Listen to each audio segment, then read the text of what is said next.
இன்டர்வியூக்கு பக்காவாக ரெடி ஆகிட்டேன். ஆனால் இன்டர்வியூ போய் நான் என்னன்னா வீட்டில் ப்ராக்டிஸ் பண்ணோம் அம்பிட்டும் மறந்து போகுது, நாக்கெல்லாம் ஒட்டிக்கிட்ட மாதிரி இருக்குது, காதுலேருந்து போக வருது, டிஃப்ரெண்ட்டாக எல்லாம் என் கண்ணு முன்னாடி தெரியுது அப்படின்னா, I'm going to give you 2 tips and those tips are going to help you to crack or going to help you to create a first impression. First thing, நல்லா ப்ரீத் இன் பண்ணி ப்ரீத் அவுட் பண்ணுங்க. First time என்னோட mentor நான் வந்து ஒரு 500 people முன்னாடி ஒரு presentation பண்ணும்போது எனக்கு இந்த டிப்பு சொல்லும்போது ப்ரிப்ரேஷன்லாம் மேட்டர்ஸ் அப்படின்னு ஐ ஃபெல்ட் இட்.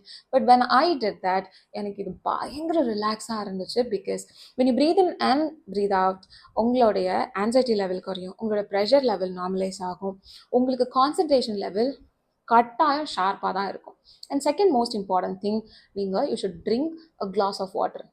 தனியாக குடிச்சிட்டு போயிட்டு அங்கே போய் இன்டர்வியூவில் ஏப்பம் விட்டுட்டு இருக்கக்கூடாது. ஸோ நீங்கள் குடிக்கிற time it matters a lot. First before ஒரு 15 மினிட்ஸ்க்கு முன்னாடி drink a glass of water. உங்கள் ஹார்ட் பீட் பயங்கரமாக ஹையாக இருக்கும், உங்கள் பம்பிங் ஸ்பீடை குறைக்கிறது வந்து இந்த தண்ணி தான். இதை நீங்கள் குடிச்சிங்கன்னா நல்லா ரிலாக்ஸ்டாக இருப்பீங்க. உங்களால் ஒரு சூப்பரான நிதானமான ஒரு இன்டர்வியூ கொடுக்க முடியும். டெஃபினட்டாக ட்ரை பண்ணுங்கள்.